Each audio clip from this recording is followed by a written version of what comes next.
when we see how the role of civil society important to our modern politics today.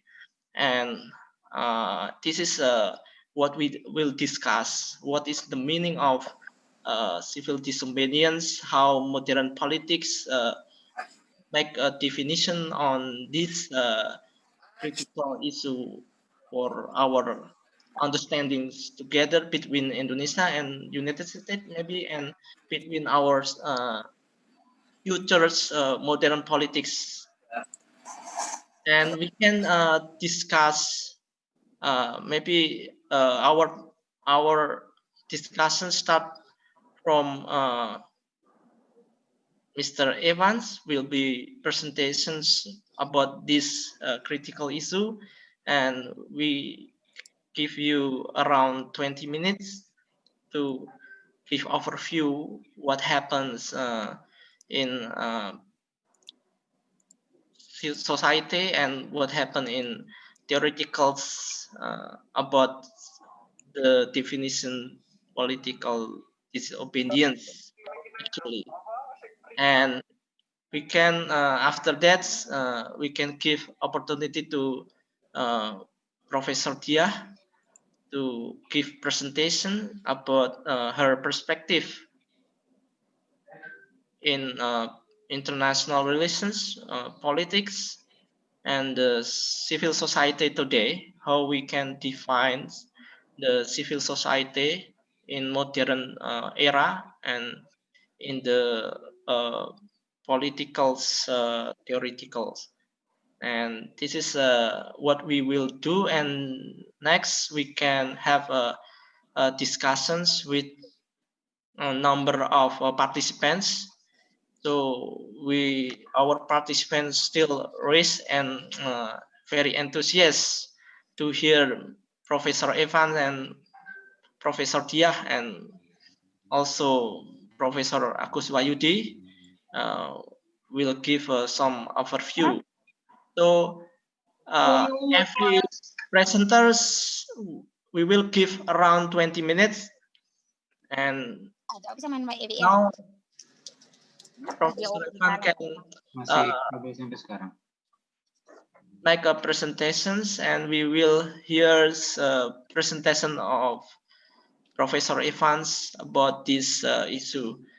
Please, Prof. Evans, you can deliver your presentations. Your time, Okay.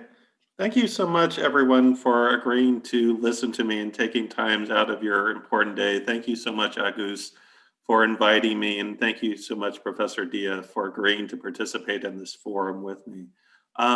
Civil disobedience and civil resistance has really been an issue that I've been grappling with over the last 20 years. It's really only been, I would say, within the last 10 to 12 years that I've really approached this as an academic topic, that I originally got into thinking about these issues in terms of my own personal involvement with politics, with people who are pacifist, people who are involved in anti-war movements, anti-racism, environmental activism, a whole range of different issues. And so in today's basic comments, I want to provide sort of a theoretical framework that can tell us something about how modern politics works, as well as gives us a basic set of inventories for how we can mobilize our own politics as individuals connected into different groups and connected into different social locations. And in thinking about these sorts of questions, there's one basic point I want to make to frame what I'm going to say, because there's a lot of cursory overview that I'm going to do in terms of the civil resistance literature. And I'll explain what civil resistance here is in a second. But I want to start off by saying that from my point of view, civil resistance functions largely as a successful nonviolent tactic across all spaces of modern politics. But its success can never fully be measured or predicted. And people who are invested in civil resistance, either as theorists or as people engaged in politics should be open to different ontological, ethical, and methodological frameworks of pluralism. In addressing that basic point, there's several questions that I want to try to answer at different lengths in my comments today. One is to provide a basic definition for civil resistance. I don't assume that anyone has any background on any of these theoretical topics or any of these political topics. Secondly, I want to talk about, a little bit about how this term came into being. Third, I want to tell people about how civil resistance operates as a political tactic and how you might think about civil resistance operating possibly in your own life or possibly in movements that you're following. Fourth, I want to talk about how civil resistance addresses violence, which is obviously a central issue for political science and politics. Fifth, I want to provide some basic criticisms that we see as civil resistance. And then finally, I want to connect, all this sort of abstract knowledge to some current political moments, especially within the framework of Israel, which is what I did my dissertation on.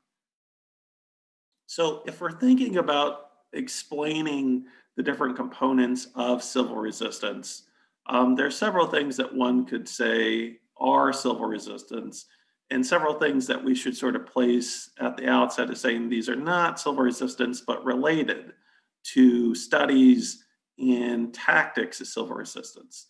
The first part of explaining what civil resistance is to say that civil resistance is really a series of tactics where one tries to disrupt social, economic, and political processes in order to transform those processes. Those disruptions are nonviolent.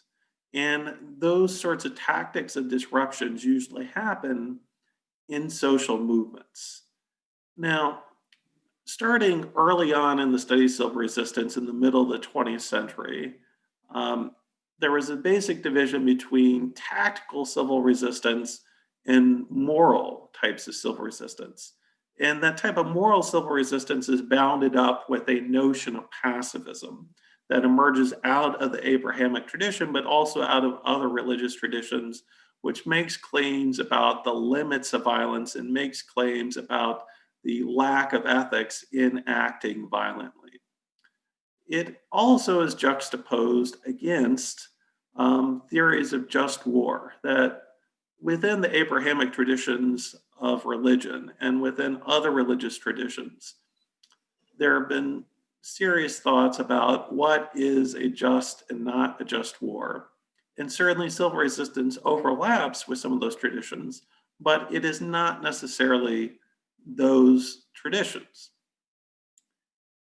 Civil resistance as such is a tactical set of theories about how nonviolence can be mobilized in different types of context.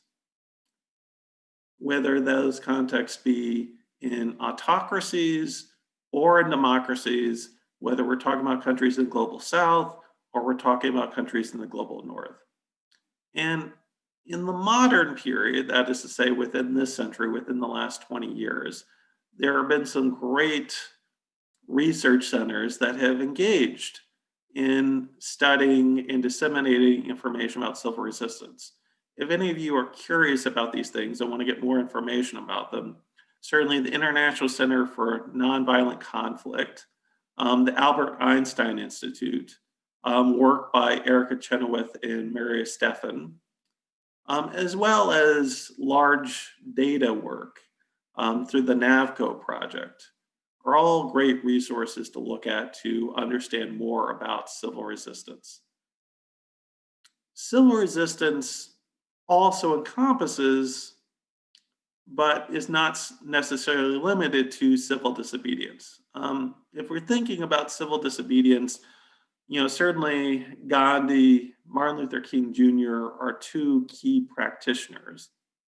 But the tactic goes even further back to people like American abolitionists William Lloyd Garrison and Henry David Thoreau in the 19th century.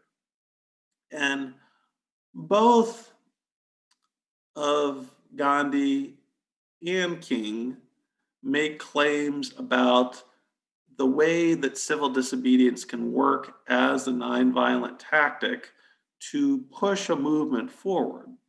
And civil resistance theory utilizes civil disobedience, but civil disobedience is just one tactic within a larger repertoire of different tactics that activists utilize in civil resistance movements. It's also important to note that civil resistance studies some of the same things that previous studies had done, such as contentious politics and new social movements, people like Doug McAdams, Sidney Tarrow, Charles Tilley. It also overlaps to some degree with Marxist and anarchist theory that have studied social movements. And it also overlaps with structural theories of large-scale change or revolutions. Certainly, if you're looking at the comparative politics literature, Theda Skocpol is very famous for her study on revolutions about 40 years ago, as well as a range of other theorists who make claims about the structure of the international system or the structure of the economy and how that impacts social change.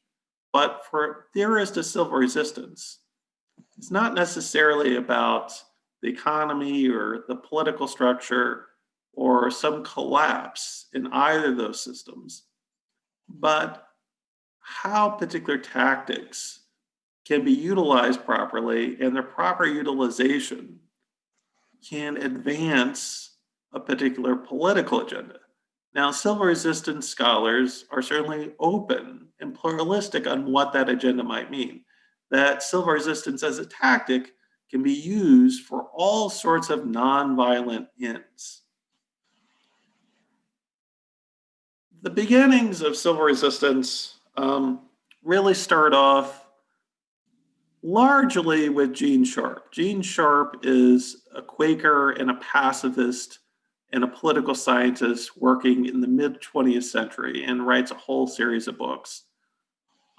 He draws upon a range of theorists, including this French theorist Bautier, who wrote this book, Discourse on Voluntary Servitude, which is really pushing back on the notion of social contract and really asserting that the basic relationship between a governed and a government entirely depends on the sort of consent that the governed give to the government, that the government has no more power than those people who consent to it give to it, and that frequently forms of oppression are tied up in the consent of the oppressed.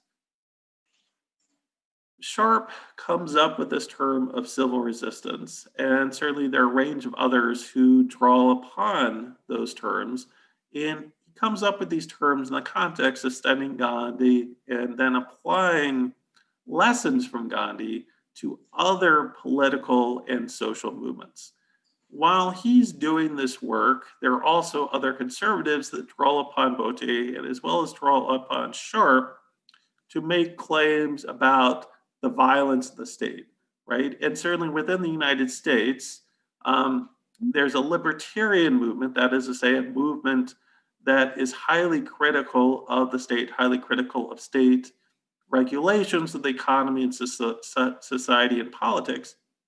And someone like Murray Rothbard, who's a libertarian and anarchist intellectual, draws upon this tradition to make critiques and try to make particular political claims in ways quite different than Sharp.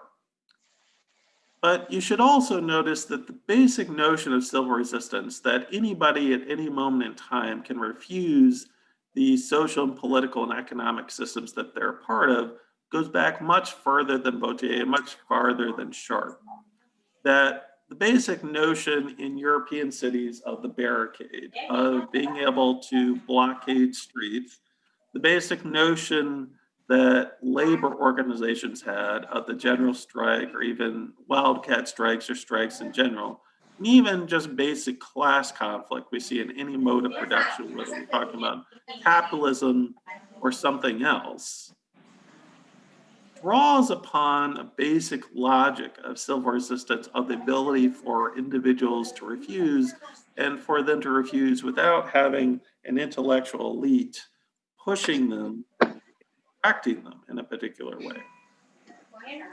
So in terms of describing how civil resistance works, I think there are both tactics and ontology to talk about.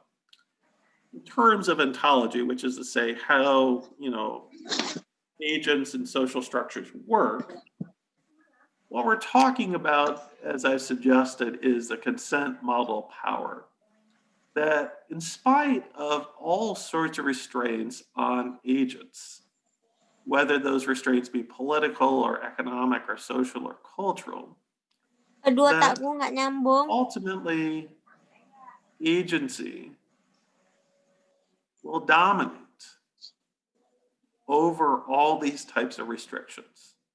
And that ultimately the proper use of tactics will prevail for civil resistance scholars.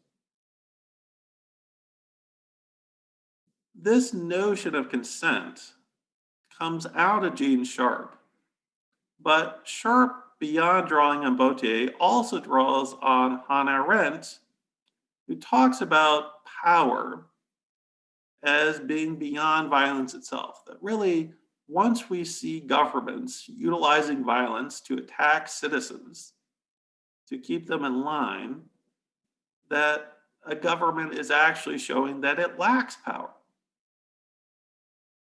And within this basic notion of civil resistance, it's something that applies to all social and economic and political structures, that we can see it being utilized in all types of government.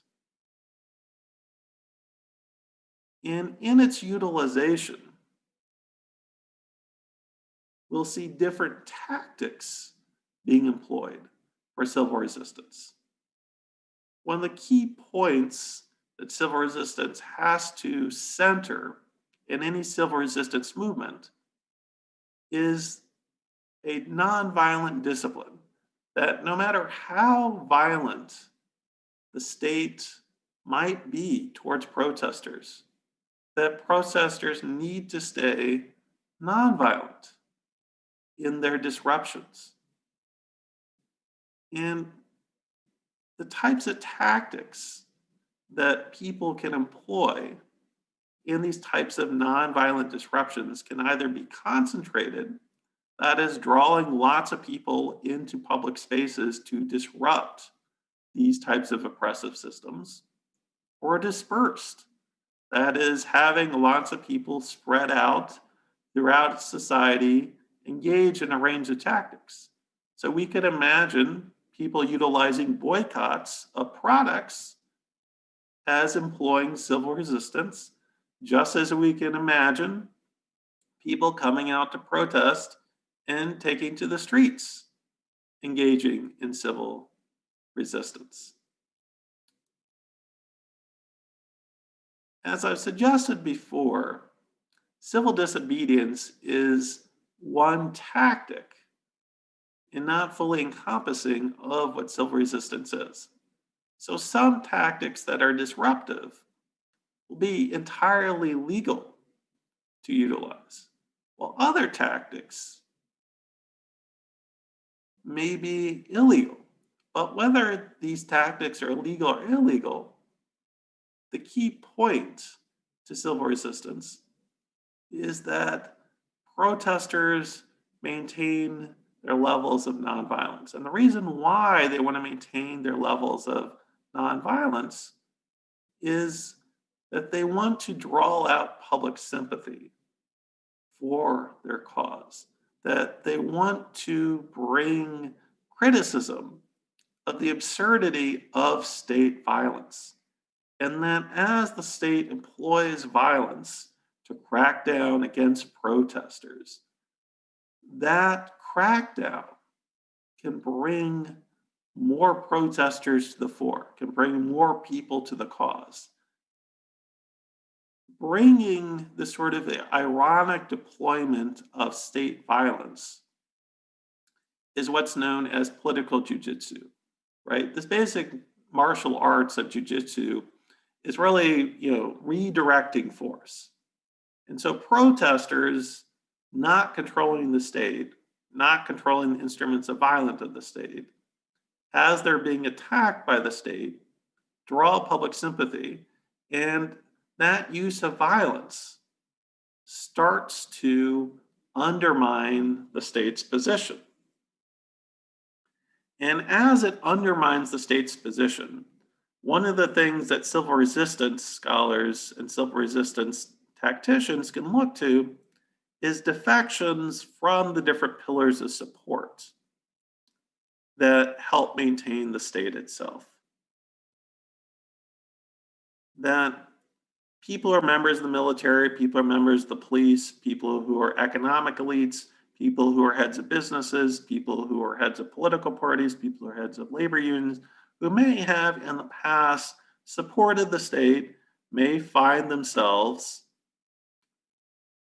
in a tenuous position where they can no longer support the state, and they might be led to support protesters and the demands of protesters utilizing civil resistance.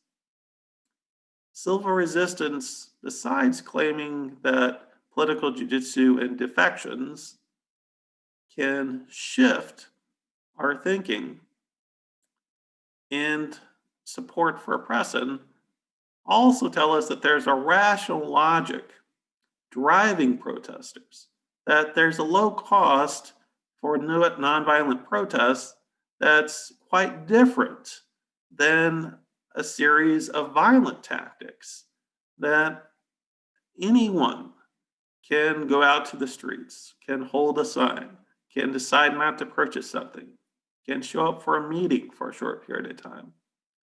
And because of these low costs, it's likely that civil resistance movements and protests are going to get a whole range of different types of people from different groups participating in civil resistance campaigns, civil resistance tactics, and civil resistance movements. Well,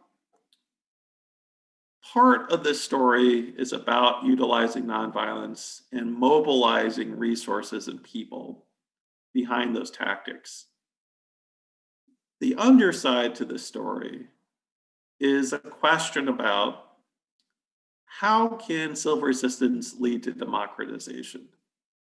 Can it lead to democratization? Well, generally, if you drive out normal everyday people to participate in politics, it has a positive contribution in democratization.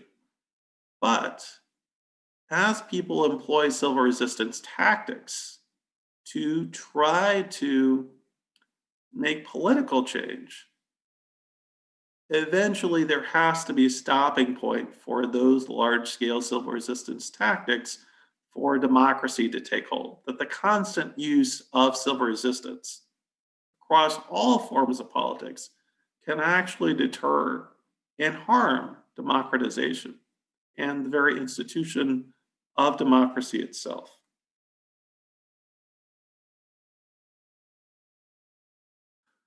So, in terms of talking about violence, obviously civil resistance wants to place violence as a tactic utilized by the state upon its opponents, right? That the opponents of civil resistance will utilize violence against nonviolent tactics. But if we look at the history of social movements, especially nonviolent social movements, or they're talking about Gandhi or we're talking about Martin Luther King Jr., we'll find examples of violence within those movements. That the history of movements themselves is not a perfect space of nonviolence. In that things like the first Intifada in the Palestinian territories in the West Bank and the Gaza Strip where we see all sorts of examples of civil resistance, we also see examples of rock throw at Israeli troops and at Israeli settlers. And even that being the case, civil resistance scholars are going to classify those nonviolent movements that have rock throwing in them, as well as some spots of violence, as being nonviolent movements, because they're primarily nonviolent. But there's a fundamental question here in terms of how violent flanks or how violent segments impact civil resistance. Is civil resistance entirely dependent on having no violence within these civil resistance movements? Well, that question is a bit up for grabs. People like Erica Chenoweth would point us towards the importance of limiting violence within civil resistance. There are others that would say, well, the question's a bit more complicated because violence itself, right, whether we're talking about violence towards property, whether we're talking about violence towards individuals,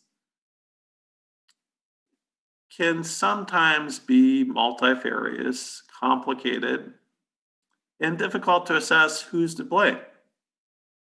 Right? We can't figure out at times whether it's police force or military forces or protesters who are involved in violence. And certainly the state would frequently, if not always, blame violence upon protesters, especially when there is no evidence that protesters are engaged in this violence.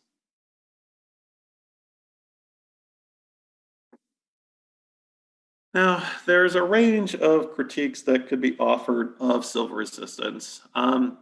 Certainly, over the history of social movement theory, as long as political scientists and other social scientists have offered a basic theory of how social movements work, anarchists have been quite critical of the very existence of a theory of social movements, as well as a very theory of pacifism or civil resistance.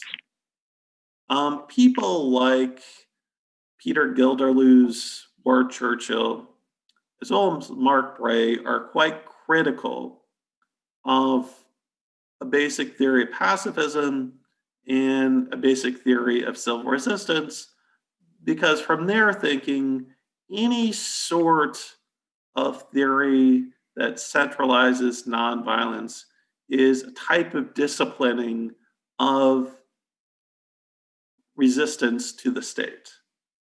And that civil resistance itself operates as a type of disciplining technique for dissidents against the state itself. And obviously there's more to say about that. And there's more to say about how groups like Crime Think and Black Bloc in the Western anarchist tradition prioritize the use of violence in different ways as being agents of social change. There's also critiques from social movements about civil resistance, that if you look at the Indian movement for anti-colonization in the 20th century, it obviously predates Gandhi and obviously involves anarchists and people who are employing violence for about 60 or 70 years before Gandhi becomes involved in the struggle against the British occupation of India. You can also look at other social movements and see examples of violence, especially these sort of exemplar cases of nonviolent resistance. For example, one of the most famous essays on civil disobedience, written by Dr. Martin Luther King Jr., A Letter from Birmingham Jail, where King lays out a basic theory of how civil disobedience and social movements work. When King was arrested and put in Birmingham and held in a prison by the police, one of the only reasons why he was released by the police was because there were days of rioting because of his arrest. Similarly, if we look at gay pride and gay rights movements within the United States, the origin of those movements starts in 1969 at a gay bar in New York City, where after the police came in and arrested all the patrons of the bar, those patrons refused to be arrested and rioted for 3 days. And from those riots began the basic institutions of gay pride and a whole range of other gay rights movements. There are also certainly some friendly critiques that might be offered that are within the civil resistance literature that I point you to Bitthagen and Chabot, both of whom are critical in different directions of what civil resistance is, right? One of their critiques is that a lot of what civil resistance does is draws upon Western theories and Western forms of knowledge and doesn't properly prioritize social movements that have existed in the global South within the modern period. They have not sufficiently looked at Gandhi or Fanon for Witthagen and Chabot, that both these theorists, along with groups like the National Zapatista Liberation Army in Mexico, can provide a wealth of information about how civil resistance and how nonviolence and how social movements might work that's not properly drawn into civil resistance literature.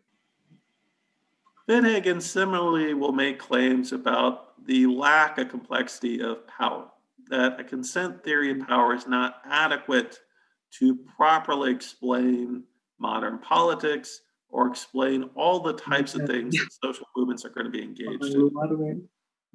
I'm going to wrap up here in about 30 seconds. And then finally, so some of my own critiques related to autocratic resilience, that people like Erica Chenoweth will tell us that there used to be, in at least the 20th century, about a 50% success rate for nonviolent civil resistance movements. And that if you look at the last 10 years, that success rate is about 33%, which would suggest that the state is becoming more resilient to these types of tactics. And certainly a problem for all social science is that the types of information that individuals study, that they put out academic papers and books about, can be drawn upon by the state and utilized by the state to resist these very tactics themselves. I call this the Samuel Huntington problem because people may forget who Samuel Huntington is. But before he got into his sort of Islamophobic phase, he started off studying the relations between military and civilian governments. And in the 1970s and 1980s, he helped advise Augusto Pinochet, who was a Chilean dictator, on how to maintain his control over the civilian population and prevent various social groups from pushing back against his rule, as well as prevent various military groups from pushing back against human rights abuses within Chile.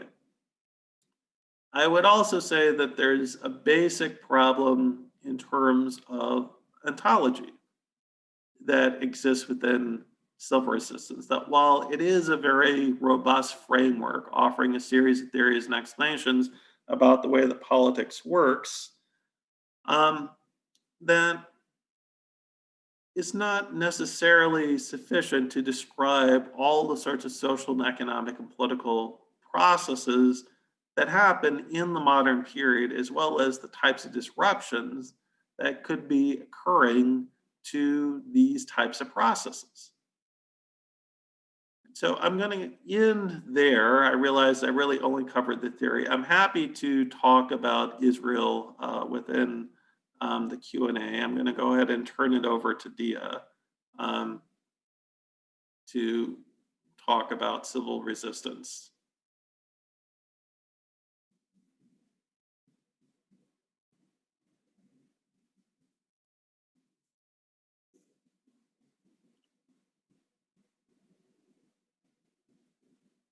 All right, so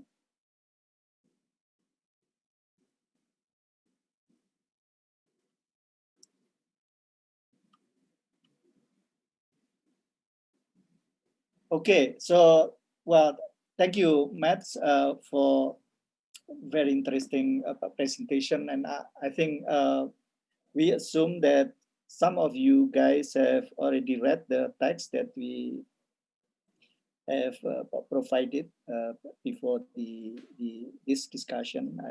I think overall we can talk deeply within the Q&A. So I think we will continue to give Dr. Diah Kusumaningrum to say a few things about what she find out. She's focusing his research on this topic as well. And so time is yours, Dr. Diah.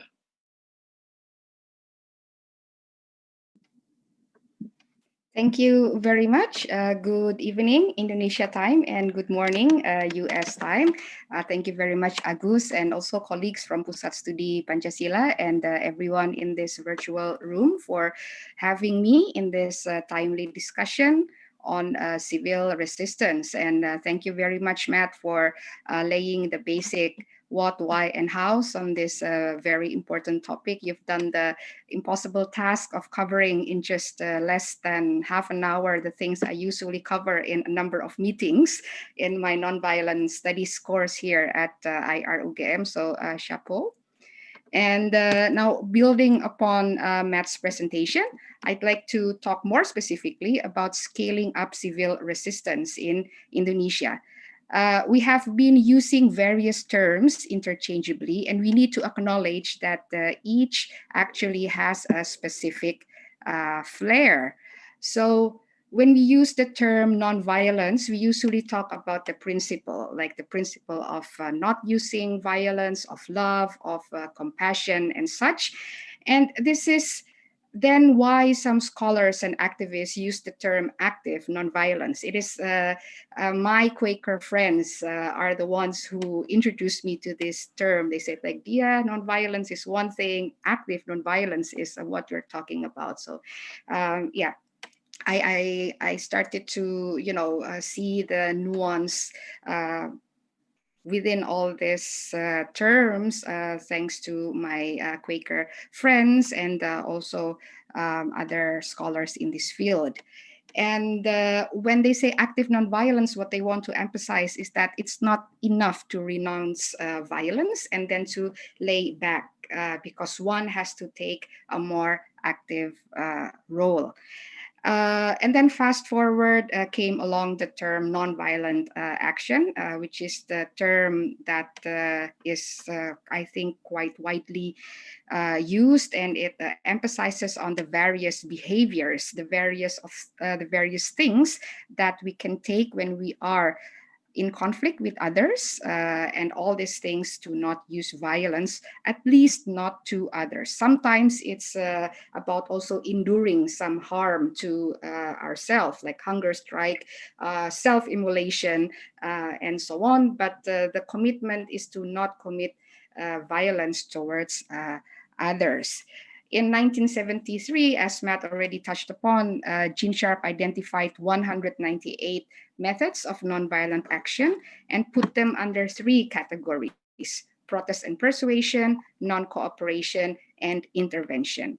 To some activists, especially in the UK, what's more important is the 3rd category, the intervention category, which is characterized by disrupting the practices that we oppose, hence the term direct action. Then, moving on, there seems to be a need to distinguish nonviolent actions done by civil society versus those that are done by the state. Those that are done to support democracy and inclusion, and those that are done by those who want to further fascist, authoritarian, and exclusion agendas. To this crowd, then the term civil resistance makes more sense. So let's talk a bit about the thing that has been quite popular in Indonesia's vernacular lately, which is civil disobedience. Now, in response to the ridiculous Job Creation Act that has been recently passed, many Indonesians have called for civil disobedience. While I share the sentiment of opposing this law, I do think that the term civil disobedience does not fully fit what is needed to be done at this moment. So please bear with me on this sensitive topic. So when we talk about civil disobedience, we talk about a specific type of civil resistance. We talk about a specific type of nonviolent resistance. We talk about a specific type of nonviolent action. It rests on the idea that citizens have a moral responsibility to not obey laws that are unjust, harmful, discriminatory, or just, totally wrong. Now, here, citizens intentionally break such laws. So they do not pay tax when the tax code is specifically there to support slavery and wars, what Henry Thoreau did. They go against the formal admission arrangements or sitting arrangements in schools, lunch counters, buses, cinemas, etc., when this arrangement is racist. They, as women, they go vote when the law says that women are not supposed to take part in this process of collective decision making and so on. So, like, there's this belief that the law that is there is unjust, and therefore we have a moral obligation to not obey those. And when we break such laws, we are prepared to undergo certain consequences, jailed, fined, brought to court, etc. And all of this is endured with a very specific target, that is to highlight the immoralities of such laws and the ridiculousness of those who uphold such immoral laws by all means.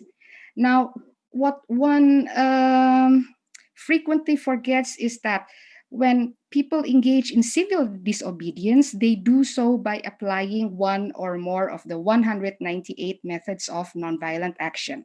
So when Henry Thoreau engaged in civil disobedience, he used Sharpe's method number 90, which is revenue refusal, combined with method number 9, which is leaflets, pamphlets, and books, and probably with other methods as well.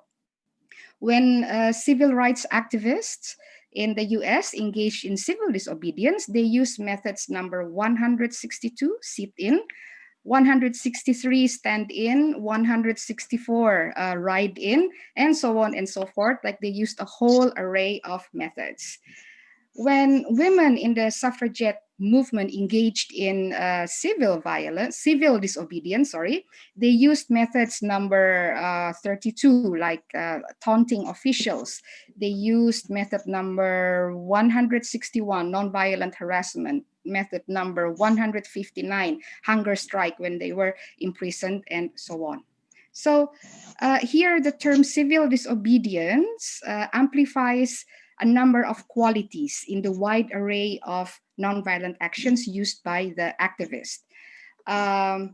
When the sit-ins, marches, hunger strikes, picketing, vigils, and so on are framed as civil disobedience, the audience can see the moral drive for actively and directly disrupting the unjust and morally wrong law.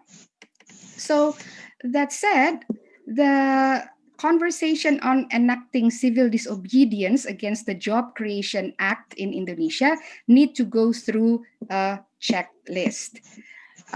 Yes, the job creation law is morally questionable, not to mention that the process of passing it was procedurally wrong. But first of all, how can we actually not obey the law, right?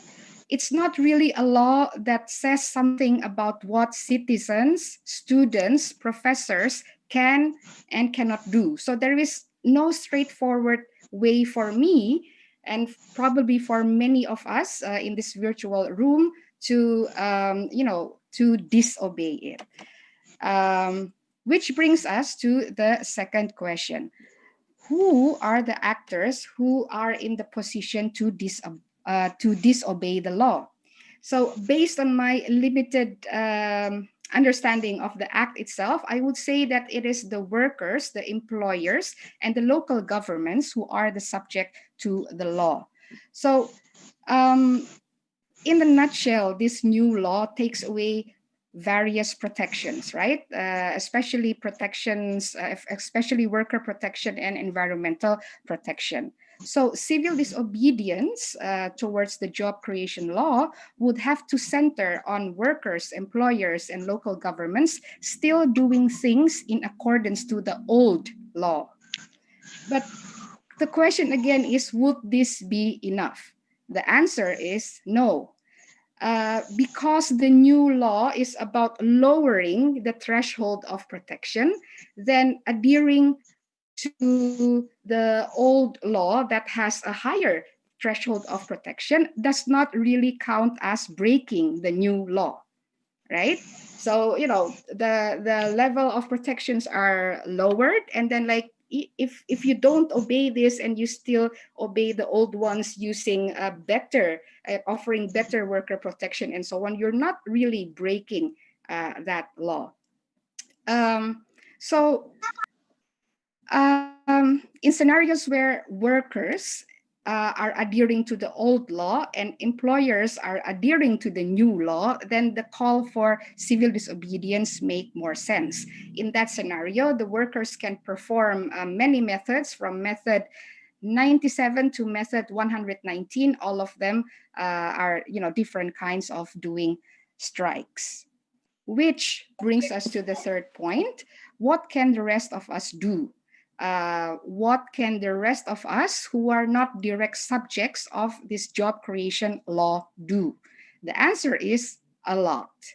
Once it is clear which, for example, which companies adhere to the immoral job creation law, which investors support them, which local governments facilitate its practices, it becomes easier for the rest of us to then apply the 198 methods of nonviolent action.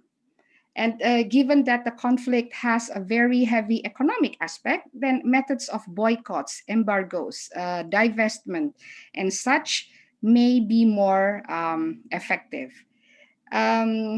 And of course, to make it effective, one needs to identify the various pillars of support and design specific dilemma actions to each actor in each pillar.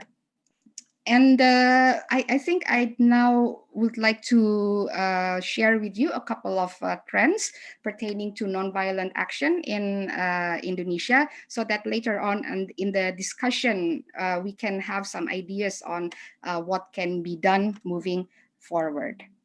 So since 2016, my colleagues, students, and I started Damai Pangkal Damai. It is a database project on nonviolence in Indonesia. So what we do is we record nonviolent actions in Indonesia that took place in 2009 up to this day. And hopefully the initial findings of our database can be informative on how we can effectively wage civil resistance against various injustices out there, including but certainly not limited to the job creation law. So number one, frequency-wise, our records show that there have been 13,600 nonviolent actions in Indonesia between 2009 and 2018.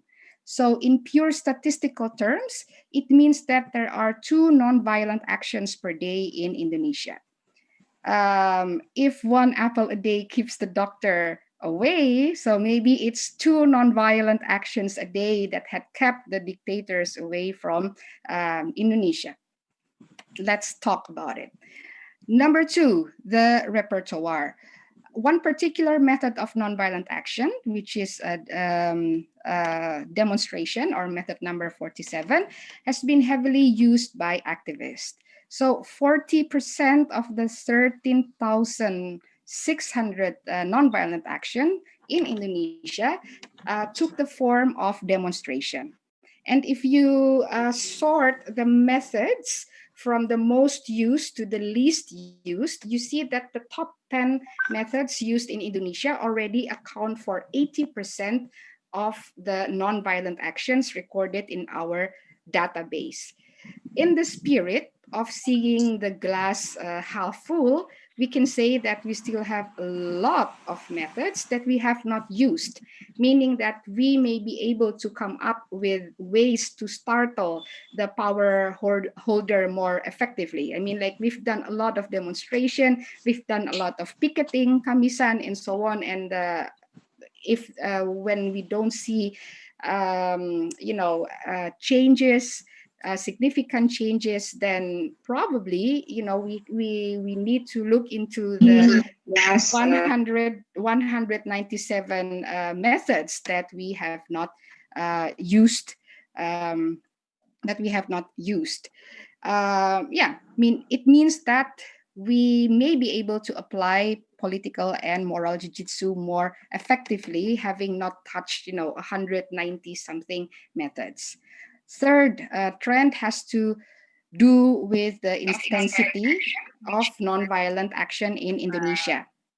Our database shows that 88% of nonviolent actions in Indonesia fall under protest and persuasion, 4% fall under non-cooperation, and 7% fall under intervention.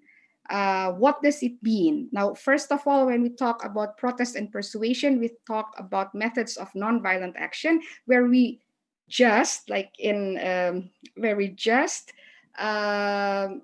express our support or our objection towards something. So here we have methods like demonstration, picketing, petition, drama, singing, posters, and so on.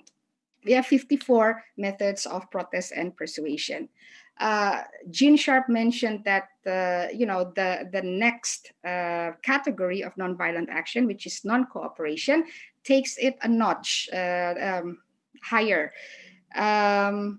So in non-cooperation, it's not that we just say that we are against something or we are for something, but we actually withdraw the resources that we have that has been used by the opponent to practice the things that we are protesting. So this is about withdrawing our participation, withdrawing our resources from that very practice. And then, like the third category, intervention, it's not that we're only saying we're against something or for something, and it's not only that we're withdrawing from it, but we're actively disrupting it. So think of the Extinction Rebellion folks, taping themselves into the London tube so that the tube cannot go. Think of Chico Mendes chaining himself to the Amazonian tree so that people cannot cut the tree with a chainsaw. Think about in your screen, you see Mama Aleta Baun and other ladies from Molo sitting on top of marble hills to prevent the companies from cutting the marble and sell it to the market. So I'm wrapping up now. Now looking at Indonesia's mediascape, in the last couple of months, we see that there's quite some doubt if nonviolent action, civil resistance can effectively bring about change, especially if we are facing an opponent who has no problem in using violence.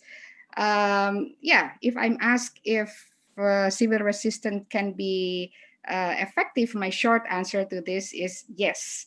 There's been a lot of research showing that nonviolent actions are more likely to be successful than violent ones, especially when we're facing violent opponents. Yeah, but then you may ask why, despite 600 plus times of picketing Kamisan in front of our presidential palace, despite of many people who came out to oppose the Job Creation Act and so forth, why has there not been any change? So here comes my long answer. Yes, nonviolent action can be effective, but only if A, it applies the right dilemma action to the right actor in the right pillar of support. B, it takes the opponent by surprise by applying the right kind of political jiu-jitsu and moral jiu-jitsu. And number three, it takes seriously what in Bahasa Indonesia we know as disiplin nirkekerasan, the discipline of nonviolence, where organizers and the wider public are trained in ways to stay nonviolent in the face of provocation. So to end, I would like to encourage all of us here to not take a romanticized view of nonviolent action that, this is like all good. If we are in the right, if we have the right cause, just doing this nonviolently will eventually bring us to success. So let's not go too much romanticizing it, and let's not go too cynical about it, like it doesn't work, but let's take a more sober view of nonviolent action. It works, but only if we are willing to take the many difficult analysis and the choices that are theirs for us nonviolent practitioners to choose upon. So I guess I'll stop there, and thank you, Agus. Thank you, Dr. Diah. Before I open for the Q&A, we forget to introduce both of our excellent speakers tonight. So let me take just few seconds to say something about this. So Professor Matt Evans is a professor of political science and interim service learning coordinator at Northwest Arkansas Community College. He was graduated from Northern Arizona University, and maybe he will say something if see my willing say something about his background. And Professor Diah is he is he is from Gajah Mada University, teaching at international relations. Her focus is and expertise is on nonviolence, reconciliation, ethnic communal violence, peace building, and she got her PhD from Rutgers, I'm sorry. Okay, the State University of New Jersey, 2015. With that, I would like to to invite you, the participants, if you have any question or comment or respond or whatever, please do. So yes, anyone? Or before that, is there any exchange for both of you guys with respect to some issues that we need to highlight, especially for the current situation in our world, in Indonesia, in the United States, and other places? Yeah, Yes, I would just. Yeah. So, okay. If I could just maybe start off, and then I'll pitch to Diah to say some more. I think one of the things we have to highlight in our modern context is that we're in an information age where there is all sorts of surveillance techniques. And I think the internet and social media are very much romanticized about how they can contribute to social movements, how they can ad organizing. And I think there are literatures on both sides that will tell us about their efficacy and their problems. And I think part of the problem that social media puts out there is that people forget that Facebook is a company that's selling your data to not just corporations, but also governments. And so we see Facebook and Twitter being co-opted by autocratic regimes to sell this data to surveil different social movements.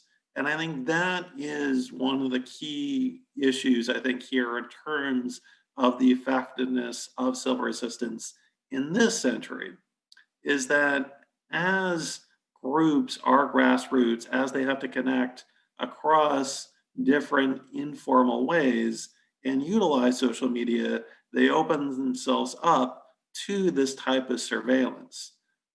The other thing I'd say, and it's a broader problem that I think there's not a lot of data on or a lot of theoretical study on, is about how these theories of protest can be co-opted by the state and can be utilized as playbooks against these actors. I think it's interesting, people forget, and Diah may remember this, when Gene Sharp was alive, I want to say this was about 10, 15 years ago, there were a range of right-wing actors that were trying to overthrow Hugo Chavez in Venezuela. And some of those actors were actually reading materials from the Einstein Institute to try to foment these sort of astroturf movements that were not really grassroots movements, but trying to make it look like they were grassroots movements that had the support of the people, which are really just movements directed by elites to try to overthrow Chavez. And Chavez complained about Sharp and called Sharp a CIA hack and suggested that civil resistance was being utilized in a way to engage in a coup d'etat or overthrowing Chavez's government, which they were not successful at. But this brings out the larger point, which is there's a certain irony here that we want to study social movements, we want to study resistance, we want to study how we can make the world better. But in doing that and in gathering that information, we can run into the basic problem of autocratic states as well as democracies. I think certainly within the United States, there's all sorts of repressions that are happening against a range of different actors, that state actors can utilize this information that well-meaning theorists as well as researchers are putting out there to try to advance social movements, to advance social justice, and that there can be an ironic effect for all this type of research. All right. So, well, Dr. Diah, do you have few response on Yes.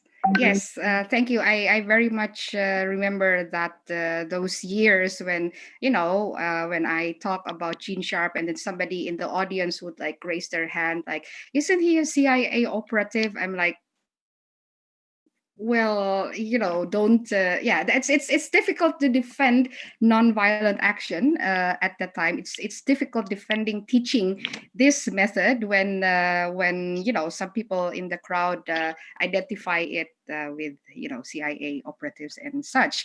But this we need to remember that nonviolent action is a method, meaning that it can be used both by those who have pro-democracy, inclusive agendas, but also by those who are more conservative, who have fascist tendencies, who are more authoritarian and such. One of my students actually have research on this. It's like she's asking, why is it that the marches that are organized by certain groups in Indonesia, certain religious groups in Indonesia, seem to be more effective. Like when a lot of them go to the streets and so on, the government respond respond better than when it's students who are clearly nonviolent, who are there. I mean, this other groups, they some of them, like some elements within them, have no problems in using violence in other scenarios. Like there are records of them using violence in other scenarios. So like, why is it that when this method is used by those people with no pro-democracy agendas, it becomes more effective, and when it's used by those with pro-democracy agendas, why is it not effective? And like this opens an entire debate. Like democracy is a place where everyone is allowed to further their ideas. So democracy is characterized by contestation. The question is, how do we want people to fight for their ideas?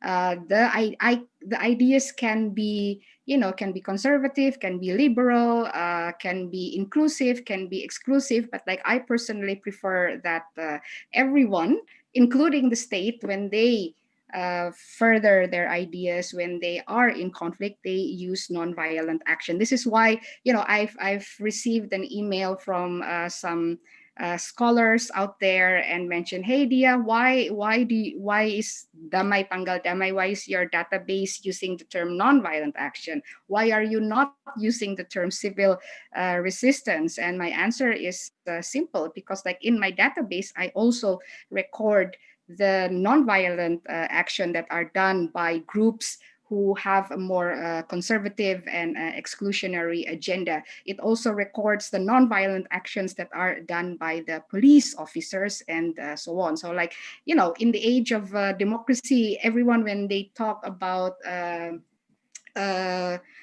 democratic consolidation, they talk about strengthening the democratic structures. My colleagues and I at Damay Pangkal Damay believe that it's also the democratic cultures that we need to strengthen. And by democratic cultures, we mean the preference and the skills in waging conflicts non-violently. All right.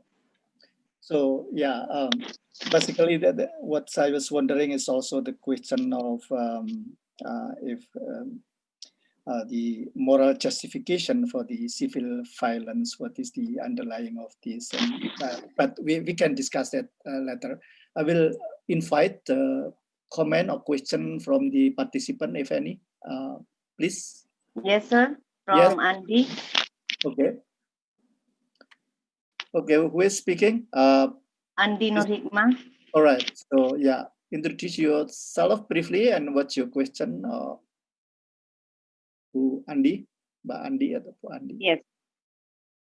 My question, I'm very interested to Pak Mat explanation about the grassroots movement. But in context of Indonesia, and I think not only Indonesia, but other countries, grassroots movement usually we symbolize as democracy. Yeah, but in the grassroots movement, there will be a violence in the action. Okay, so my question, what are the challenge of the government as regulatory when there is a grassroots movement, according to you? And what are the challenge for us as community for wanting the social justice for the people? Thank you, sir. Okay. Matt, would you like to respond right away? So I think one of the issues here in terms of violence is, I think it depends on what we're talking about in terms of violence. I think there are obviously issues in all social movements where you have confrontations with the police and state forces, and eventually you might get into situations where that escalates into self-defense, where violence has to be employed to protect individuals' lives. I'm thinking about the context in the US. People think about Martin Luther King Jr.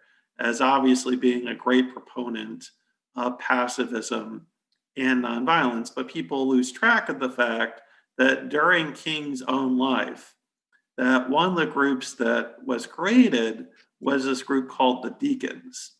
And the deacons were a group of African Americans who decided that they're going to go out to King's protest with firearms and protect protesters against police and white vigilantes. So we had this example of King in his own time of having people who are using firearms to protect people.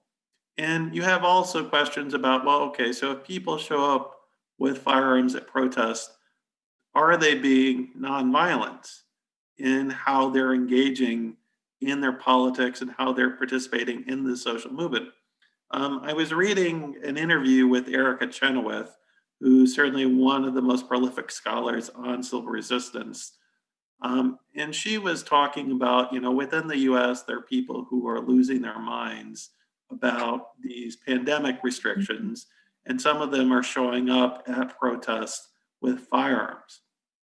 And are those people engaged in civil resistance?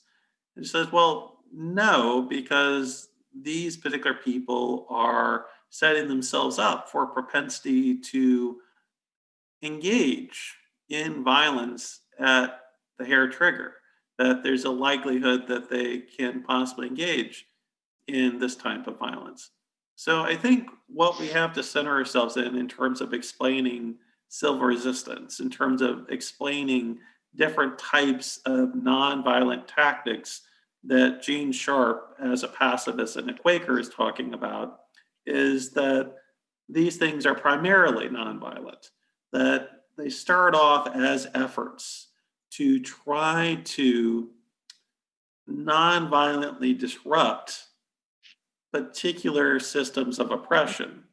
And depending on the situation, depending on the type of restraint the person has, depending on whether someone's willing to even die in this context from state violence, you will either see a return of some level of violence from the protester, or you can see really just state violence being enacted on the protester. And this doesn't necessarily get at the fact that across the history of protest, right, within the 19th century, within the 20th century, within this century, there have always been government agents that have infiltrated these protests, right? And people may not be familiar with this, but in the United States, the beginning of the labor movement in the 1880s in Chicago at Haymarket, where there was a protest to defend a 5-day work week and to defend a 40-hour workday, was infiltrated by Pinkerton detectives who instigated a riot as well as killed several police officers. And that eventually brought various anarchist activists to be accused, charged, and convicted with the police officer's death when they in fact had not been involved in the murder of the police officer. It had actually been instigated by Pinkerton agents hired by the government.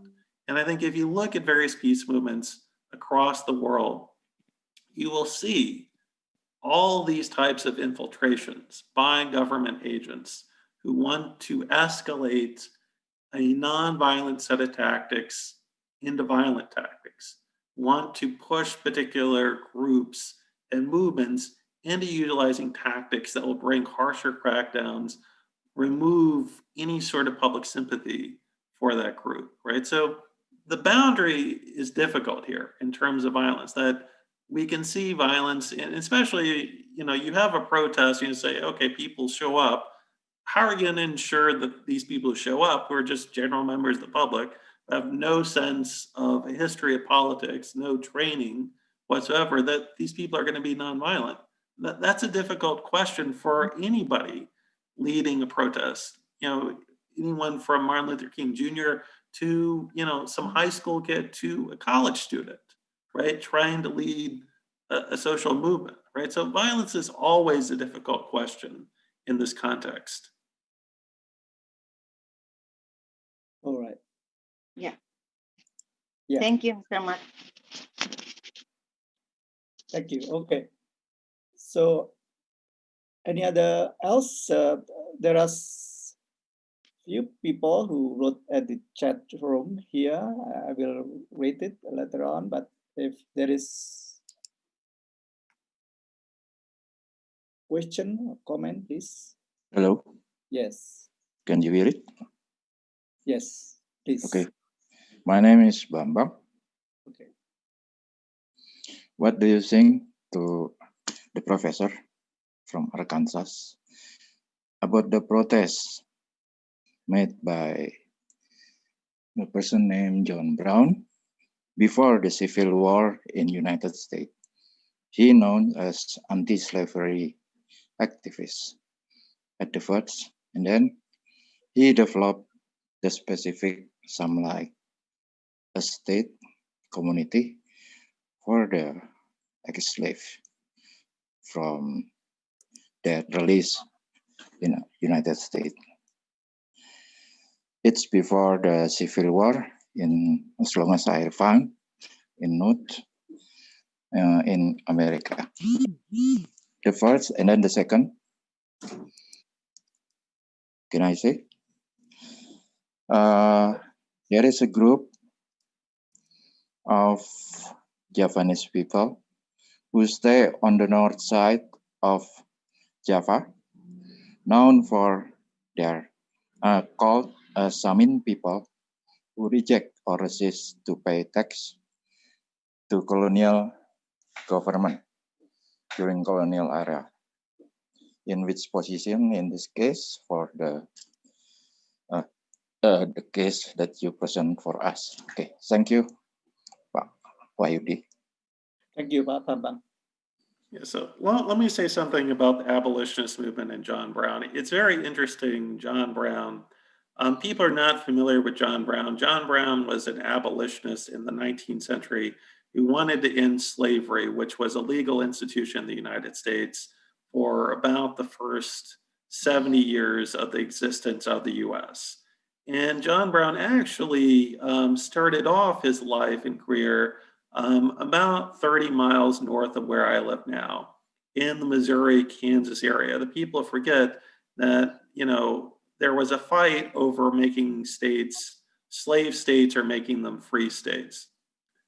Brown's response to slavery was that he would frequently say that every whip of a slave he would feel, that if he saw a child who was a slave, he felt as if it was his own child, and that he so identified with the slave in the United States that he felt like he himself was a slave. And he also felt that as a Christian, and he was a Christian minister, that Christianity propelled him forward to take every possible action to end slavery itself, including violence. And in that context, Brown was involved in taking his sons, along with other abolitionist supporters, to attacking slave owners in Missouri and killing them. And it's ultimately that which gets him killed, that he goes to Harper's Ferry, which is a military arsenal in South Carolina, and he has a plan to seize this military arsenal, redistribute the arms to slaves, and create a slave revolt. Well, he seizes the arsenal, he holds the arsenal for a couple of days, but then eventually the South Carolina militia comes in and manages to put down his revolt. He's captured and he's executed a few years before the Civil War. Now, I think it's important to put Brown into the context of the wider abolitionist movement. People forget that there was not just an effort to lobby to end slavery, to talk about ending slavery, to put out pamphlets about ending slavery, but there was an active effort to help slaves escape from their circumstances. And if you look at the Underground Railroad, which was the institution that helped slaves escape and move to the North and live in freedom, you have to remember that to be involved in any of those efforts was a violation of both state and federal law in the United States.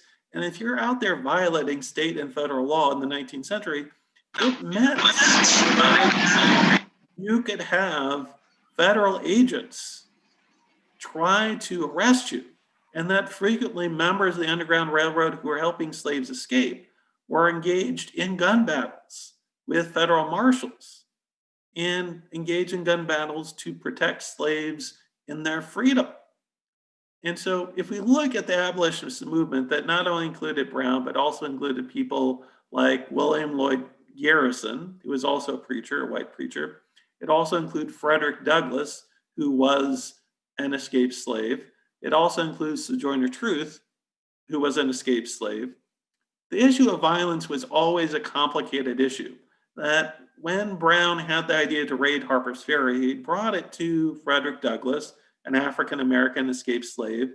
And Douglass thought, well, okay, like this could be helpful if these slaves overthrow their chains and take over the South Carolina government, but I think it's going to be folly. And, Garrison, who was a pacifist, said, well, I can't fault the slave if the slave goes and kills their master and gets themselves out of the circumstance, but I don't necessarily want to be involved in this violence.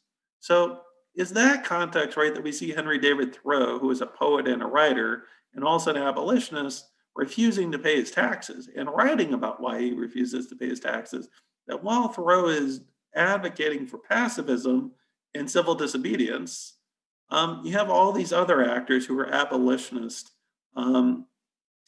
engaging in violence to try to advance the slaves' cause, because the state was an extremely violent institution. And if abolitionists were going to go beyond just simply saying why slaves should be free and actually freeing slaves, they were going to have to engage in some questionable legal activities that could bring problems with state violence. Right. So there is question from Bara MS. Are you there? Yes. Okay. Firstly, I'm sorry because I cannot speak English that well. My question, this is to both Professor Matt and Dr. Diah. Firstly, Dr. Diah mentioned about how nonviolence can be used as a tool to propagate fascism. Similarly, Professor Matt mentioned how that CR can damage democracy as a whole. What I would like to ask is how may we distinguish such differences between CR which enables democracy and CR which hinders democracy? And secondly, I read the paper by Shock. I forgot what the title is. It mentioned a form of mobilization, which is directed mobilization. The example used is by the Chinese Revolution. And I'm worried that it would lead to a cult of personality, which is detrimental towards the society. How can we make sure that there will be no such, it will not happen, especially in Indonesia, where many political organizations, not to name such organizations, can mobilize a large mass. There are a lot of organizations in Indonesia. They are very centralized, which it forms a cult between a few people. And I'm worried that such things will lead to populism in general rather than democracy. Thank you. That's all what I would like to say. All right. So I will give a time to Dr. Diah first, and then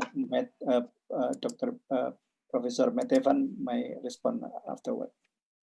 Okay, thank you for the question, but I guess, without knowing the context, etc., when, you're just there and you see it, it's difficult to differentiate nonviolent actions, civil resistance that are done with the intention of furthering democracy or with furthering fascist agendas. Like, imagine you're a tourist. I imagine there's a tourist who come to Indonesia and see such things without knowing the context. It looks it looks the same because, again, nonviolent action is a series of methods, and that these methods can be used by anyone.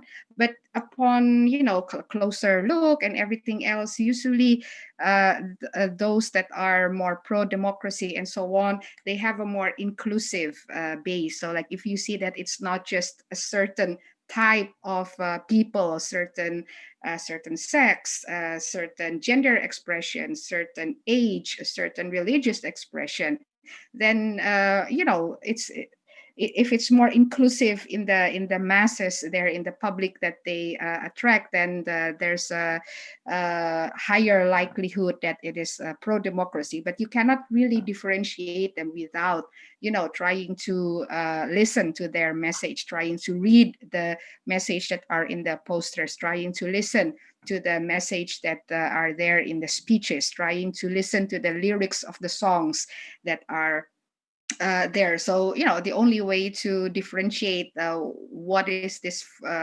about is to go closer, to ask questions, to listen, to read more about them. I guess I'll pass to Matt first. Thank you.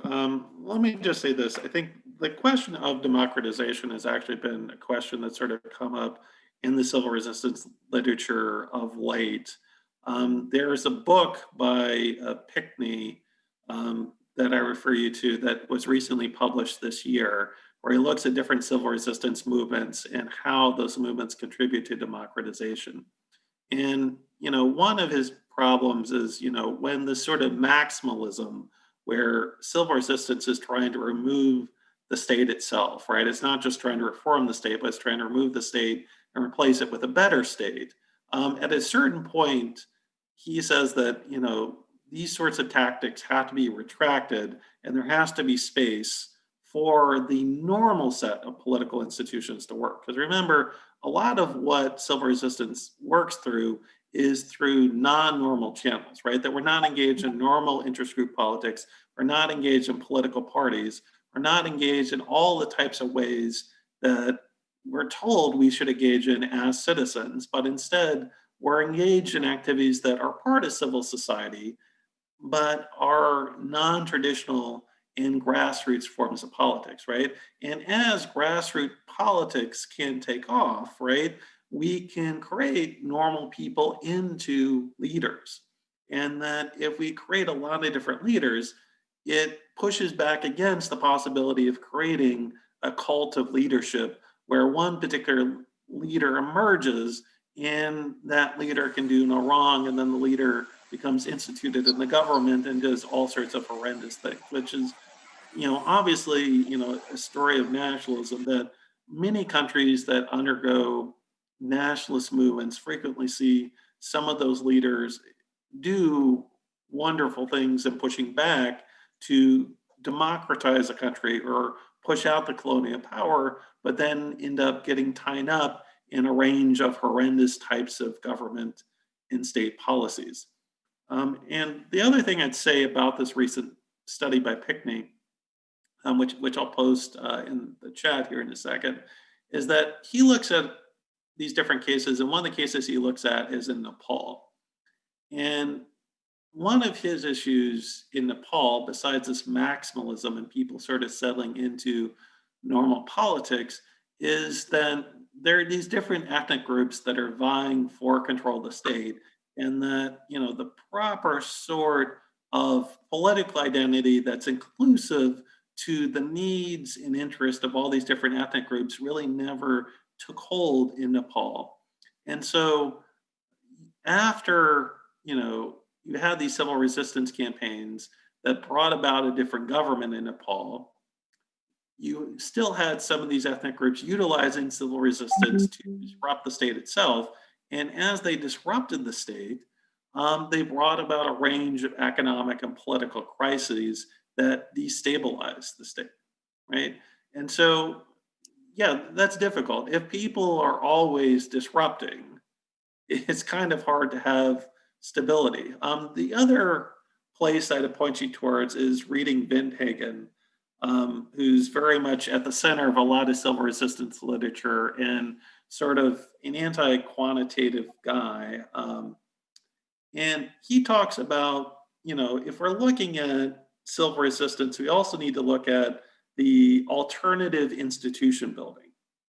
That there has always been a history in the West and in the global South of not just people resisting, right, of fighting, but also taking the time to create institutions that serve their needs that existed out on the periphery.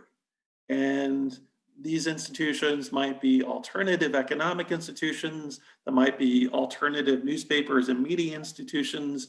They might be a range of different institutions, but as they create these institutions, right, they're creating sort of a utopian social glue that can be brought forward after the success of the civil resistance movement itself, right?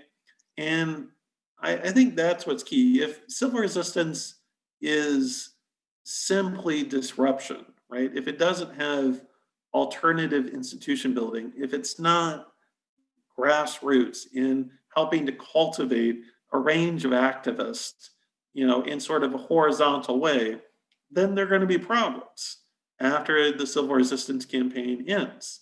Then we're going to have easy displacement. The final example I would talk about in terms of issue democratization is Egypt, right? People remember we had the Arab Spring 9 years ago. You had all these pushbacks against autocratic governments in the Middle East, North Africa. You had people taking to the streets in Egypt and Tahrir Square.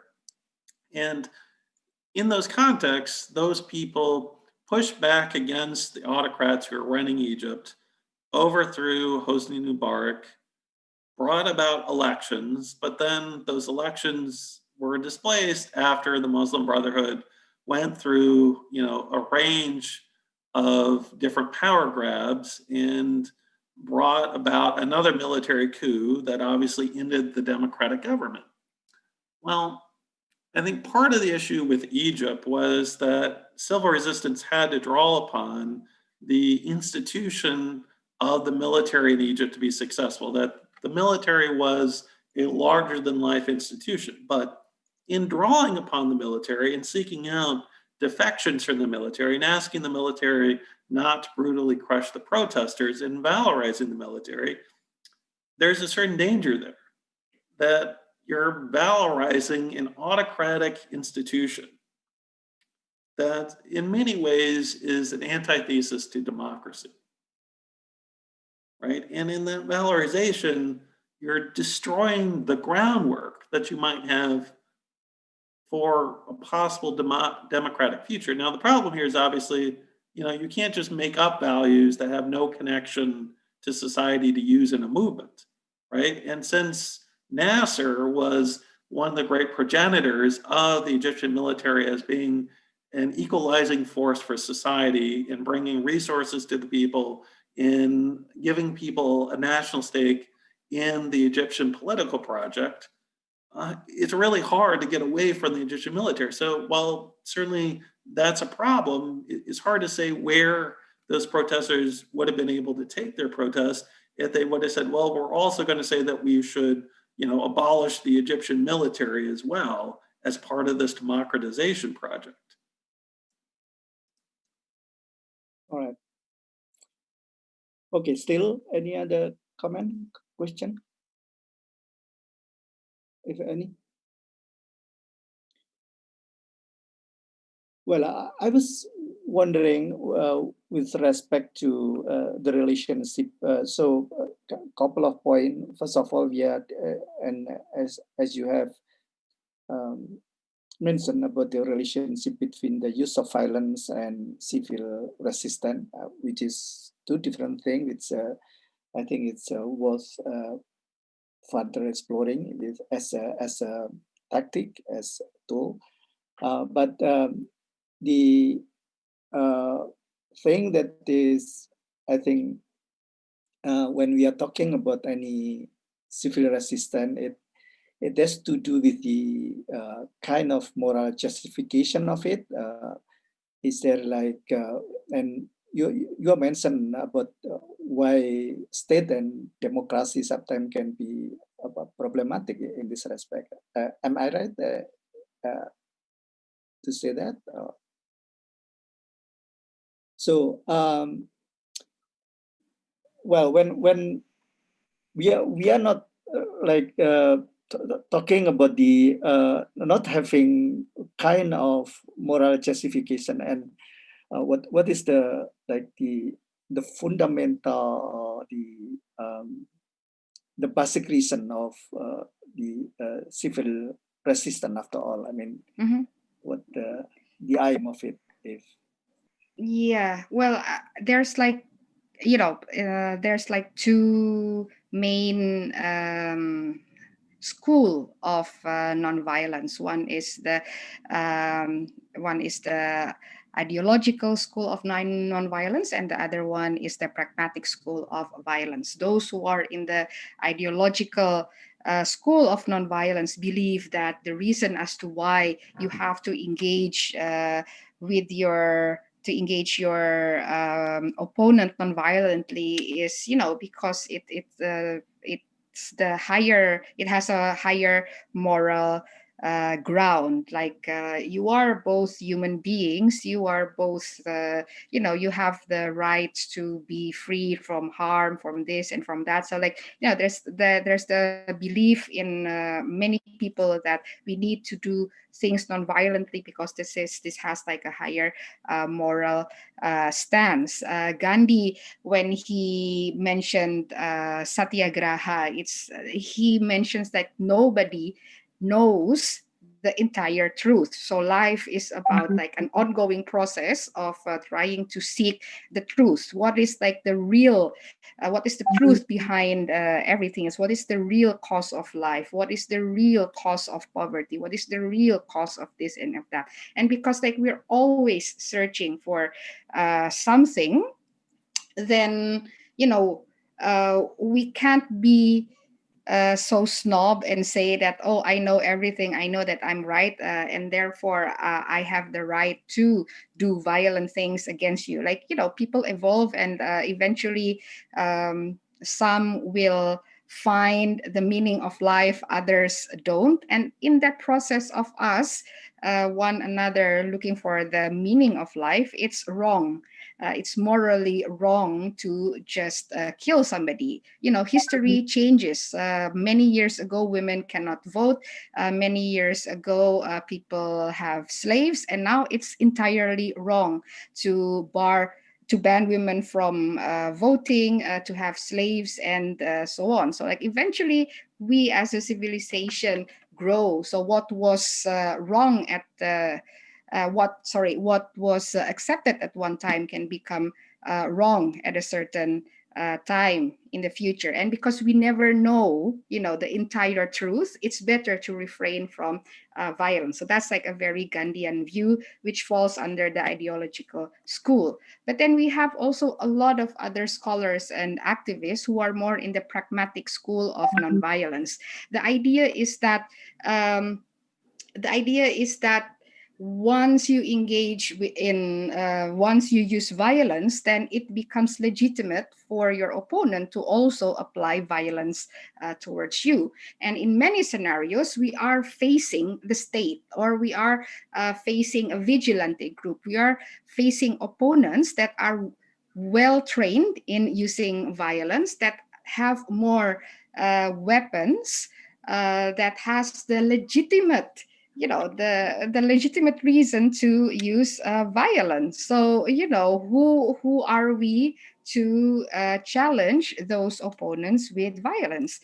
Once we use violence, it's game over for us, because they are way skilled, they are better prepared, and so on in using violence. So that's one line of reasoning within the pragmatic school, and there's other line of reasonings as well. And like, when we use violence, it's easy for the state, using the media and such, to just relegate our movement, our causes, into something illegitimate. It's easy for them to say like, oh, it's just like a bunch of troublemakers. Oh, people who just like blindly follow somebody. So it's easy to dismiss the importance of our cause once we use violence. That's just like a quick, looking quickly at what happened a couple of weeks ago with a lot of people going to the streets protesting the job creation law. This feeling of being powerful, taking on the allegedly corrupt parliamentarians and so on. This feeling of power quickly turned into something else the moment the government, the media turned the news into the burning of some properties, public properties in Jakarta and other places. So you see, once we engage in violence, then it becomes difficult, or at least more difficult for us to justify our cause, how matter noble it is. Yeah. Okay. Let me just say something quickly. I think in terms of Gene Sharp, I think there's a certain irony there that Sharp was both a pacifist and a Quaker, and he's the person who made that division between pragmatic nonviolence or tactical nonviolence and pacifism or theological or ideologically based nonviolence, that he believed in both in his own life, but in terms of being a scholar and trying to make it a tactic, right, that was value neutral in terms of like, well, you could take these tactics and apply them to all these different contexts, to all these sorts of political ends, right? That Sharp believes in both of these things, but very much pushes one of them in his scholarship and in terms of his life work.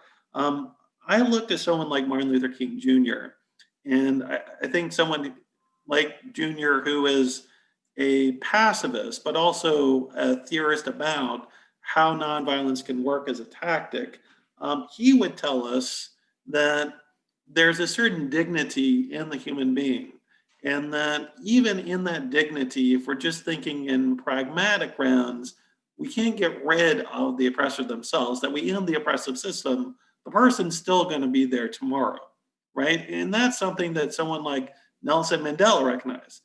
We need to get rid of apartheid. We need to get rid of these unjust systems of politics and economics and cultural systems in South Africa. Well, that's great. Let's get rid of them and let's open up the space for different people to be able to access South African society. But what do you do with those people who are part of those oppressive systems? I mean, if you're there throwing Molotov cocktails at them, breaking their windows, rioting against them, punching them in the streets, it's really hard to live in the day after the protest, right? And I think that's what civil resistance recognizes, that it's not just disrupting and achieving a political goal, that it's also about building political capacity. But even if alternative institutions are not necessarily at the center of the movement, which frequently they are, but even if they're not, if you have these protest movements, you teach people how to nonviolently solve their problems. You draw out normal citizens to be political leaders, and you connect them to think about, the dignity of the other person, as well as to think about, well, these oppressive systems don't exist because of evil necessarily in the world, but they exist for a whole host of reasons, and that civil resistance tries to confront some of those reasons, right? The other thing I'd say in terms of the logic of civil resistance is, in terms of a rational explanation, is that if we maintain nonviolence, you can increase the diversity of different protesters, right? That you can have people from all walks of life, right? People from different age groups, different occupations, different religions, different ethnicities, different genders. And as you can increase that diversity for scholars of civil resistance, then you're more likely that one of the persons who's in the protest, one of the leaders of the civil resistance movement, is going to have some connection to the pillars of support for the state or this unjust institution. So that when the army or the police show up to run over the protesters, they're less likely to do that because they're going to see their neighbor or their daughter or their husband. They're in the crowd, right? Or identified because they know somebody who's involved with it, right? And so I think there are obviously democracy building grounds, ideological grounds for nonviolence, but I think there's also some very pragmatic political reasons there as well. So in very general term, if you have nonviolent resistance, it can promote democracy, basically. But well, if you look at the Pickney, some of his piece, he say that it is really research. There is a few research that talk about the what's kind of democracy that we've been here, because the quality of democracy matters in terms of when you go, you know, when democracy does not deliver in terms of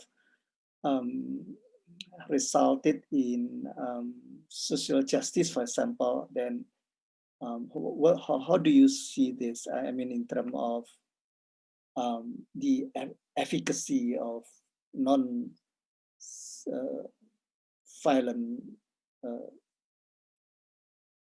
civil resistance for democracy. I mean,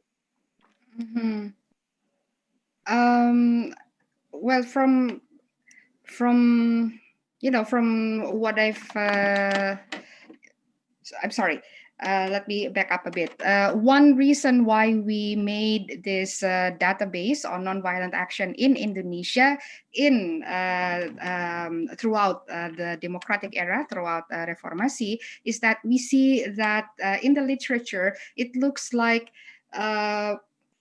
scholars are mostly talking about civil resistance in the years, the months, or the days leading to the fall of the dictator. Once the dictator falls, then democracy studies pick up from there. So there seems to be, you know, this disconnect. Like you talk about civil resistance in autocratic settings, ultimately bringing down the dictator that is effective and everything else. But right after that, it switched to democracy studies. It switched to post-conflict peace building, you know, to those kind of literature. So this is where Damai Pangkal Damai wants to, you know, contribute to the scholarship. We want to see nonviolent action as a means of waging conflict, also in the democratic era.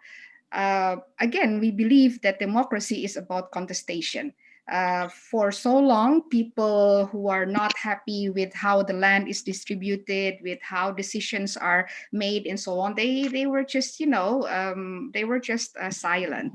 They are not used to like publicly be in conflict, and also it is also very naive to expect that they can immediately access the new institutions that are being built up after democracy. So, you know, there must be ways in empowering people to voice their concerns, probably, or not necessarily in the formal political channels, but also in the day-to-day non-formal channels. So this is where, you know, we think that nonviolent action needs to be studied more thoroughly, like the day-to-day land episodes of land grabbing, the day-to-day episodes of the closing of a church. Like how would a community then perform pray-ins or nonviolent obstruction and things like that when there's a vigilante group wanting to close a church, and the police is not capable enough to resort to nonviolent policing. We believe that nonviolent actions is not just a method that needs to be trained to the civilians through the civil society. Yes, this is like the most important tool for the civil society to exercise their power. But the state also needs to be educated in nonviolence. There are training on nonviolent policing, for example. The media needs to be engaged not only in peace journalism, but also nonviolent journalism. Throughout our database, we saw how Kompas, which is like the newspaper with the highest readership in Indonesia, in the first 3 years after democracy, it would dedicate half or a quarter of page to talk about demonstrations, about nonviolent action. It takes a very humanistic angle. Whereas now, when it reports on nonviolent actions, on the protest in the streets and so on, it would only take probably 2 to 3 columns, and it will only say that so many people gathered here with this issue, period. It doesn't show the human interest side. It doesn't bring the readers to sympathize with the things. One of my colleagues collated the news from Kompas on the May Day. So every May Day from every May Day, there's always a demonstration by the workers, and then 2nd of May, there's always news on their demonstration.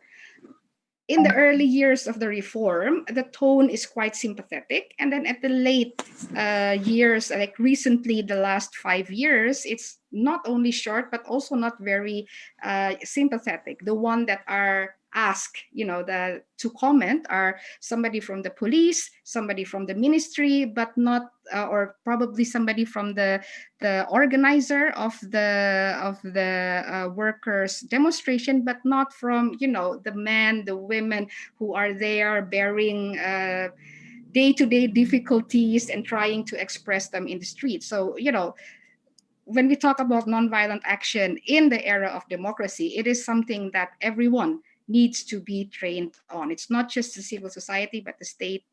It's everyone. I think if I would build on Diah's comments, I would say that certainly that exhaustion is there, that you can maintain a civil resistance campaign for a certain period of time, and that at a certain threshold, you achieve something and then you try to use it again for a different issue and it becomes less successful.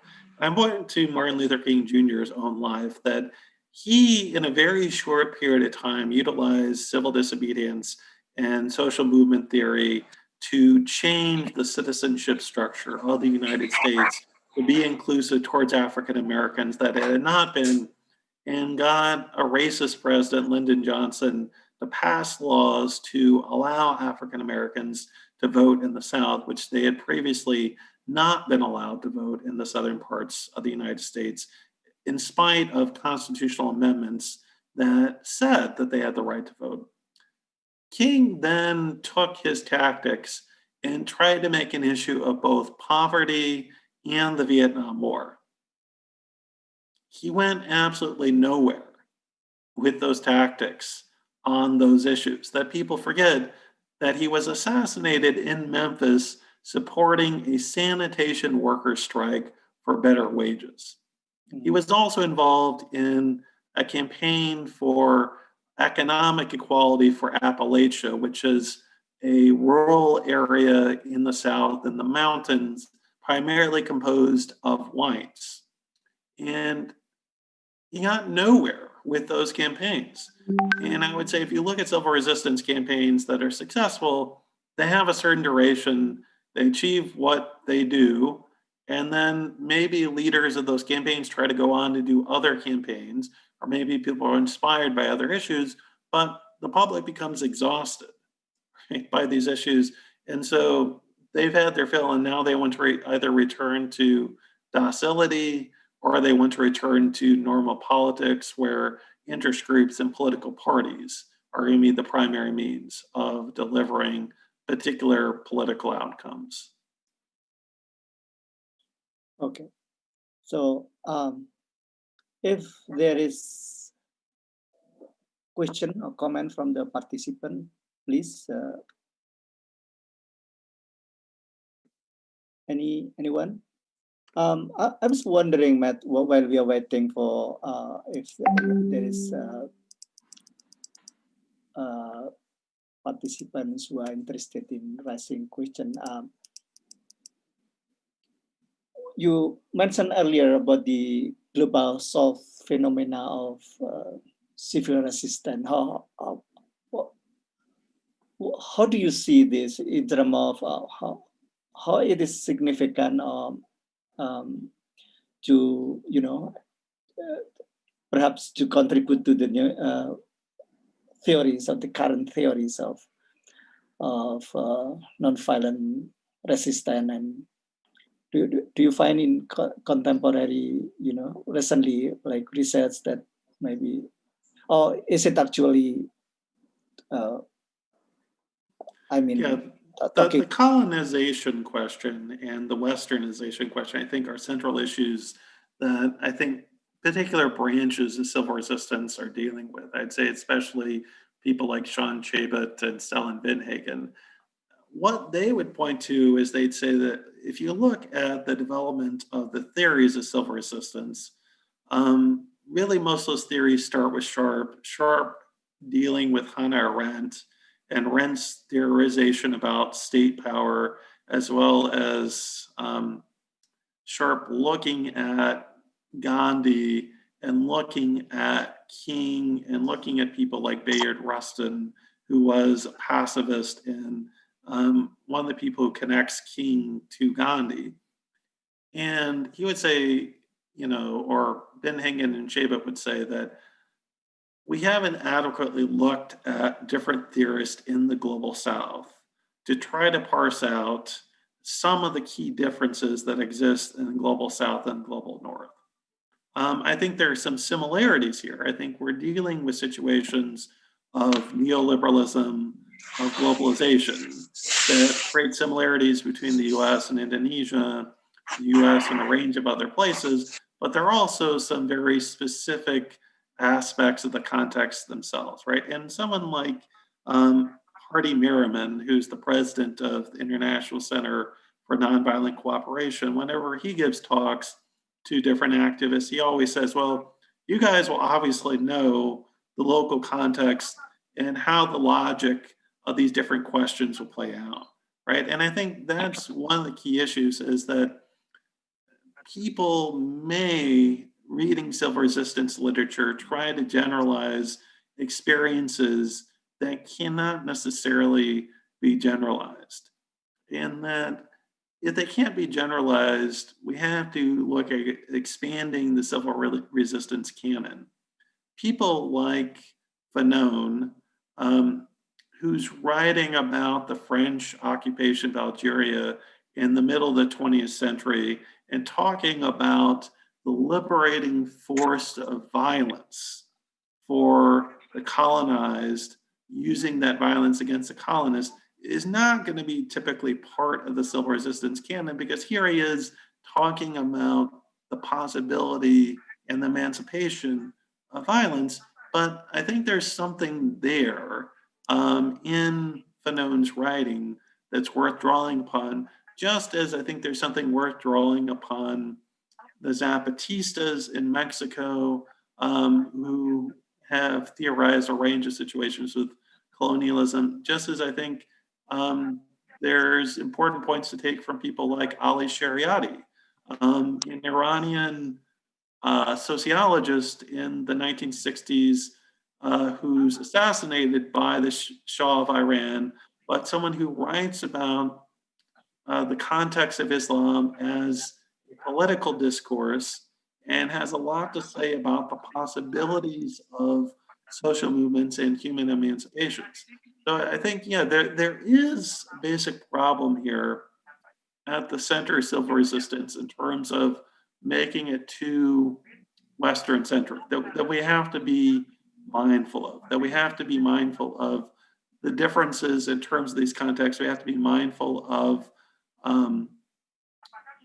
how particular people in the global South are contributing to our knowledge of these social movements, and drawing upon that knowledge, hopefully. All right.